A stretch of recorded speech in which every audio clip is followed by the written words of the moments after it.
Kamusta naman si Diwata? Nasaktan Okay ka? naman po, pero talagang na-high blood ko ng konti si madam. So, paano yun?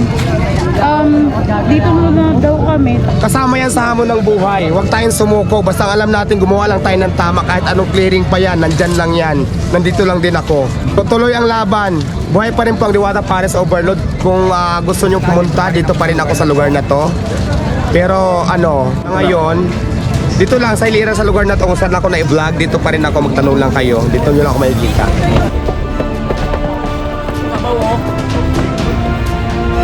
Susubaybayan ka namin kung saan ka makarating. Sure, maraming salamat po sa Suporta mga ka taong namin. sumusuporta. Sabihin ko naman po kung nasaan na po ako. Maraming salamat sa lahat po ng sumusuporta sa Diwata Pares Overload. Thank you so much and God bless po sa ating. Tuloy po ang laban. Matitikman nyo pa rin po ito hanggat po buhay po ako. Buhay din po ang Diwata Pares Overload. Ilalaban ko po yan. Thank you. Thank you. Thank you.